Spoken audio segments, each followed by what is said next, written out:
नुकत्याच पार पडलेल्या नगर परिषद निवडणुकीत कोकणामध्ये राणे बंधू विरुद्ध राणे असा सामना आपण बघितलेला आहे आणि आता नव्यानं या राणे बंधूंमध्ये आपापल्या पक्षाचा पोस्टर बॉय कोण यावरून लढाई रंगण्याची शक्यता आहे। कारण एकनाथ शिंदे यांनी निलेश राणेंना मोठी ताकद देण्याची तयारी चालवल्याचं समजतंय। मुंबई महापालिका निवडणुकीत सुद्धा निलेश राणेंवर मोठी जबाबदारी देण्यात येणार आहे। त्यामुळे राणे बंधूंमधला वाद आणखीनच वाढण्याची शक्यता आहे। नेमकी एकनाथ शिंदेंची रणनीती काय आणि त्यामुळे राणे बंधूंमधला वाद कसा वाढू शकतो आणि नारायण राणेंच्या डोक्याला कसा ताप होऊ शकतो आपण बघूयात या स्पेशल रिपोर्टमध्ये।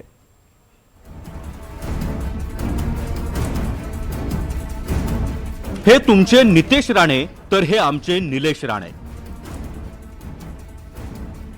नितेश राणे तुमचे पोस्टर बॉय तर निलेश राणे आमचे पोस्टर बॉय। निलेश राणेंचं कमबॅक, नितेश राणेंना चेकमेट। निलेश राणे आणि नितेश राणे नगरपालिका निवडणुकीत सिंधुदुर्गात दोघा भावांमध्ये महाभारतासारखं तुंबळ युद्ध झालं। मालवणचं मैदान मारून आणि कणकवलीमध्ये करिश्मा करून त्यात बाजी मारली ती निलेश राणे यांनी। मौका सभी को मिलता है, त्या मौक्यावर चौका मारता आला पाहिजे हे निलेश राणे यांनी दाखवून दिलंय आणि शिंदेंच्या शिवसेनेत निलेश राणेंचं वजन रातोरात वाढलंय।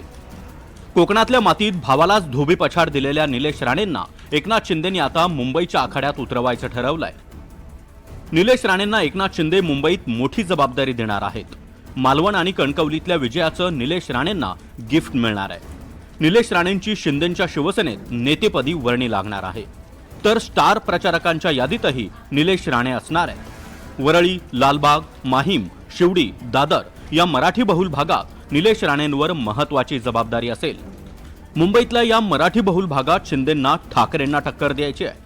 निलेश राणेंनी ज्या पद्धतीनं मालवणमध्ये पैशांचं स्टिंग ऑपरेशन केलं तसा आक्रमक प्रचार करण्याची जबाबदारी निलेश राणे यांच्यावर असेल। निलेश राणे यांना त्यांचेच भाऊ नितेश राणे यांच्या विरोधात लढायचं होतं, म्हणजेच नारायण राणे यांच्या विरुद्ध सुद्धा हे लढणं होतं। अशा वेळी निलेश राणे काय करतील हा सगळ्यांनाच पडलेला प्रश्न होता। मात्र कणकवलीमध्ये भाजप विरोधात त्यांनी सर्वपक्षीय मोठ बांधली आणि कणकवलीत नगराध्यक्ष बसवला। मात्र मालवणमध्ये एक वेगळंच प्रकरण पुढे आलं, ते म्हणजे पैशाचे पुरावे देत त्यांनी रातोरात मालवणचा गेम फिरवला आणि एकनाथ शिंदे यांनी जो निलेश राणे यांच्यावरती विश्वास दाखवला होता तो त्यांनी सार्थ ठरवला।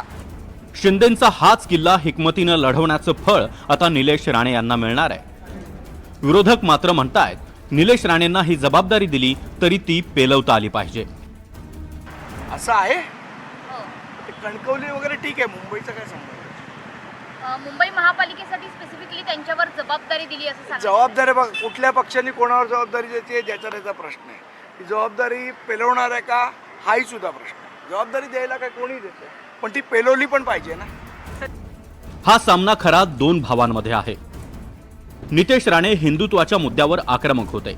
राज्यात ठिकठिकाणी नितेश राणे हिंदुत्वाच्या मुद्द्यावर आणि बऱ्याच वेळा दोन धर्मांमध्ये तेढ निर्माण होईल अशी वक्तव्यही करत होते।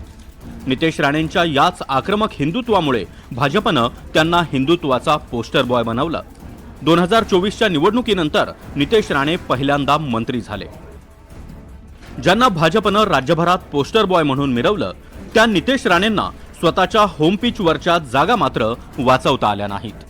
तर दुसरीकडे निलेश राणे जे सिंधुदुर्गापुरतेच होते त्यांनी ताकदवान भाजपशी दोन हात करत मैदान मारून दाखवलंय। आणखी महत्त्वाचं म्हणजे निलेश राणे थेट भाजप प्रदेशाध्यक्ष रवींद्र चव्हाण यांनाच नडले आणि जिंकले सुद्धा। त्यामुळेच निलेश राणेंना आणखी बळ द्यायचं, त्यांना कोकणातून काढून आता महाराष्ट्राचं पोस्टर बॉय करायचं असे मनसुबे शिंदेंचे आहेत। संपले, पराभूत झाले, राजकारणातून बाद झाले असं ज्या निलेश राणेंबद्दल बोललं जात होतं त्याच निलेश राणेंनी दमदार कमबॅक केलाय आणि त्यामुळेच नवी लढाई सुरू झाली आहे। निलेश राणे विरुद्ध Nitesh Rane. Bureau report, NDTV Marathi, Mumbai.